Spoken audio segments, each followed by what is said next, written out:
Hello everyone, I hope you all are good. तो अब हम करेंगे एक next topic, making equations more informative.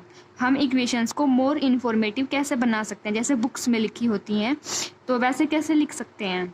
इससे पहले हम पढ़ चुके हैं कि इक्वेशंस को बैलेंस कैसे करते हैं, कैसे लिखते हैं। तो आइए अब हम सीखते हैं कि इक्वेशंस को मोर इन्फॉर्मेटिव कैसे बनाया जा सकता है। The chemical equation can be made more informative in 3 ways। First है by indicating the physical state of the reactants and products. तो हम अगर फिजिकल स्टेट लिख दें रिएक्टेंट्स की एंड प्रोडक्ट्स की, जैसे कि आगे देखते हैं कैसे लिखते हैं। There can be 4 physical state for reactant and product, solid, liquid, aqueous solution, एक ही बात है एक्वस सॉल्यूशन, एक्वस और सॉल्यूशन एंड गैस। तो 4 स्टेट हो गई। इसके लिए हम सिंबल सॉलिड के लिए यूज़ करेंगे एस एंड लिक्विड के लिए यूज़ करेंगे एल, स्मॉल एल, और एक्वस सॉल्यूशन के लिए ए क्यू यूज़ करेंगे स्मॉल, गैसियस स्टेट के लिए स्मॉल जी यूज़ करेंगे। तो जैसे कि आगे जो है आपको एक इक्वेशन है ये इसमें देखिए। तो जैसे जिंक है, जिंक हमें पता है सॉलिड स्टेट में होता है, तो हम इसके ब्रैकेट में स्मॉल एस लिख देंगे। तो हम इसकी स्टेट लिख रहे हैं फिजिकल स्टेट, मीन्स ये कैसा है, लिक्विड है, गैस है, सॉलिड है या कोई सॉल्यूशन है। तो ये होता है सॉलिड, तो ब्रैकेट में इसके साइड में हम एस लिख देंगे। इसी तरह आगे है H2SO4 सल्फ्यूरिक एसिड। तो ये है सल्फ्यूरिक एसिड एक्वस सॉल्यूशन, तो इसको हम लिख देंगे ए क्यू, मीन्स एक्वस इसलिए क्योंकि इसमें वाटर का मिक्सचर है, ये वाटर प्लस H2SO4। इसको लिक्विड नहीं लिखेंगे, इसको एक्वस लिखेंगे क्योंकि इसके अंदर वाटर भी ऐड है। नेक्स्ट है ZnSO4, ये भी एक्वस सॉल्यूशन है, तो इसको ए क्यू लिखेंगे ब्रैकेट में। H2 जो होती है हाइड्रोजन, वो गैस होती है, इसलिए इसको जी लिखेंगे, स्मॉल जी। तो हम इक्वेशन में अगर उसकी फिजिकल स्टेट लिख देते हैं तो इससे जो इक्वेशन है वो मोर इन्फॉर्मेटिव बन जाती है। सेकेंड स्टेप है किसी भी इक्वेशन को मोर इन्फॉर्मेटिव बनाने का, by indicating the heat changes in an equation. अगर हम ये लिख दें उसमें कि उसमें हीट क्या निकली है या उसको हीट की रिक्वायरमेंट थी, तो इससे भी जो है इक्वेशन वो मोर इन्फॉर्मेटिव बन जाएगी। There are 2 types of reactions on the basis of heat changes. यहाँ पर 2 टाइप्स हैं रिएक्शंस की, किस बेस पे कि हीट निकली है वहाँ से या उसको हीट की ज़रूरत थी। तो फर्स्ट है एक्सोथर्मिक रिएक्शन। एक्सो मीन्स होता है बाहर, मतलब थर्मिक मीन्स हीट, बाहर अगर हीट निकलती है उस रिएक्शन के कारण तो उसको बोला जाता है exothermic reaction. Those reactions in which heat is evolved are known as exothermic reactions. Exothermic reaction is indicated by writing plus heat or just plus energy on the product side of the equation. Example से समझ लेते हैं, जैसे कि अगर हम carbon को और ऑक्सीजन को रिएक्ट करवाते हैं तो बनता है CO2, जो कि कार्बन डाइऑक्साइड का फॉर्मूला है, प्लस हीट। यहाँ लिखेंगे हम प्लस हीट क्योंकि इसमें से हीट निकलती है जब ये दोनों आपस में रिएक्ट करते हैं। तो इसको अगर हीट यहाँ प्लस करके लिख रहे हैं हम, अगर हीट निकल रही है, इवोल्व हो रही है, तो उस रिएक्शन को बोला जाता है एक्सोथर्मिक रिएक्शन। नेक्स्ट टाइप है endothermic reaction. Those reactions in which heat is absorbed are known as endothermic reaction. It is usually indicated by writing plus heat or plus energy on the reactant side of an equation. अगर इसने heat absorb की है reaction ने, means इसको heat की ज़रूरत थी, तो हम यहाँ रिएक्टेंट की साइड पे हीट लिखेंगे। और अगर उसमें से हीट निकली है तो हम प्रोडक्ट की साइड लिखते हैं। अगर उसने हीट एब्जॉर्ब की है, ली है हीट, उसको हम रिएक्टेंट की साइड लिखेंगे प्लस हीट। तो अगर उसने हीट ली है तो वो है एंडोथर्मिक रिएक्शन, अगर उससे हीट निकली है तो वो है एक्सोथर्मिक।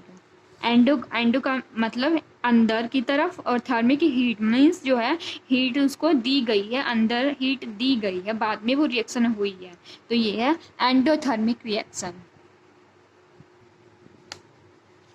नेक्स्ट है all the decomposition reactions are endothermic reaction. जितने भी डिकम्पोजिशन रिएक्शंस होते हैं, डिकम्पोजिशन मीन्स जितने भी टूटने वाली रिएक्शन होते हैं जिसमें 1 रिएक्टेंट मोर देन 2 प्रोडक्ट में टूटता है, तो उसको बोला जाता है डिकम्पोजिशन। आगे आप नेक्स्ट टॉपिक में यही पढ़ेंगे, रिएक्शंस की टाइप, डिकम्पोजिशन, कंपोजिशन वगैरह, तो उसमें क्लियर हो जाएगा। तो सारी डिकम्पोजिशन रिएक्शंस जो है वो होती है endothermic reaction. They require heat और लाइट और इलेक्ट्रिसिटी। तो उनको कैरी करवाने के लिए, इन रिएक्शंस को कैरी करवाने के लिए हमें हीट की या लाइट की या इलेक्ट्रिसिटी की ज़रूरत पड़ती है, मीन्स हीट की। तो हम क्या करेंगे, रिएक्टेंट की साइड प्लस हीट लिखते हैं, और हीट का सिंबल होता है डेल्टा। ये जो है डेल्टा हीट का सिंबल, हम इसको ऐसे भी लिख सकते हैं प्लस हीट, या एरो के ऊपर भी लिख सकते हैं इसको। एग्जाम्पल है डिकम्पोजिशन ऑफ कैल्शियम कार्बोनेट। जैसे कैल्शियम कार्बोनेट का एग्जाम्पल दिया है, ये एक डिकम्पोजिशन का एग्जाम्पल है, डिकम्पोजिशन रिएक्शन का। तो कैल्शियम कार्बोनेट जो है वो उसको हीट की ज़रूरत होती है, तो ये टूट जाता है कैल्शियम कार्बोनेट जो है, ये कैल्शियम ऑक्साइड में और प्लस CO2 में टूट जाता है। ऐसे ही फोटोसिंथेसिस प्रोसेस है, तो फोटोसिंथेसिस भी जो है, जैसे 6CO2 प्लस 6H2O जो है सनलाइट की हेल्प से ग्लूकोज में और O2 में टूट जाता है। और नेक्स्ट है इलेक्ट्रोलाइसिस ऑफ वाटर का टूटना।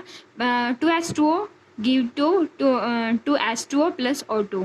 तो ये सारे ये 3 एग्जाम्पल जो है, इस सभी में हमें एनर्जी की ज़रूरत होगी। तो हम या तो इधर रिएक्टेंट की साइड लिख देंगे प्लस एनर्जी या हीट, या एरो के ऊपर भी लिख सकते हैं हम हीट। तो ऐसे हम अगर रिएक्शंस में अगर उधर हम उसकी हीट एक्सचेंज के बारे में लिख देते हैं ऐसे, तो इससे भी जो है इक्वेशन मोर इन्फॉर्मेटिव बनती है। तो नेक्स्ट है थर्ड, और इन्फॉर्मेटिव कैसे बना सकते हैं। थर्ड पॉइंट है by indicating the condition under which the reaction take place.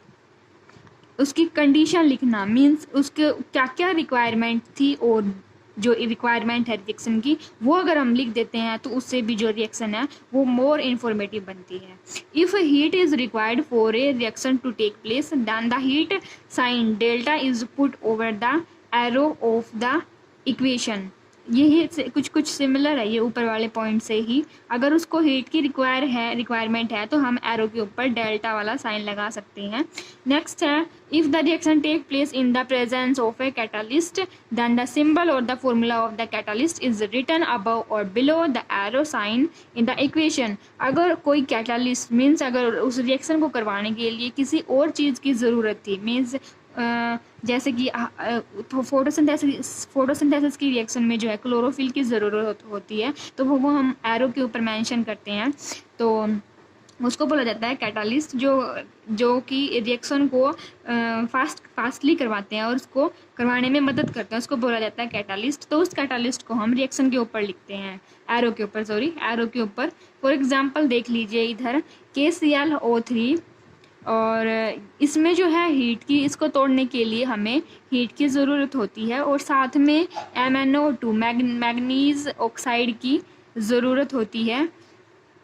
तो ये टूटता है फिर KCl प्लस O2 में। नेक्स्ट है the condition of temperature and pressure at which the reaction take place can also be indicated in an equation by writing their values above or below the arrow। और साथ में अगर मान लीजिए उसको एक पर्टिकुलर टेम्परेचर की ज़रूरत है, मान लीजिए कोई रिएक्शन 250 डिग्री सेल्सियस पर होती है, तो वो हमें मेंशन करनी पड़ेगी एरो के ऊपर या नीचे। तो हम यहाँ कैटालिस्ट भी लिख सकते हैं इस एरो के ऊपर, और हीट एक्सचेंज भी लिख सकते हैं। अगर इसको हीट की रिक्वायरमेंट है तो डेल्टा साइन लगा सकते हैं, और अगर इसको टेम्परेचर, एक पर्टिकुलर टेम्परेचर की ज़रूरत है तो वो हम इस एरो पे मेंशन करेंगे। तो इससे जो है हमारी इक्वेशन मोर इन्फॉर्मेटिव बनती है। तो हमने 3 पॉइंट्स पढ़े कि कैसे किसी भी इक्वेशन को हम मोर इन्फॉर्मेटिव बना सकते हैं। फर्स्ट था हमारा पॉइंट कि हमें फिज़िकल स्टेट लिखनी होगी कि कोई जो है जो भी हमारा कंपाउंड या जो भी एलिमेंट हमने यूज़ किया वो सॉलिड है या गैस है या एक्वस सॉल्यूशन है या लिक्विड है। और सेकंड था हमारा हीट एक्सचेंज कि वो एक्सोथर्मिक है या एंडोथर्मिक है, तो वो हम प्लस एनर्जी या हीट लिख के रिएक्टेंट की साइड या प्रोडक्ट की साइड वो लिख सकते हैं। और थर्ड पॉइंट है हमारा ये कैटालिस्ट का और ये टेम्परेचर का।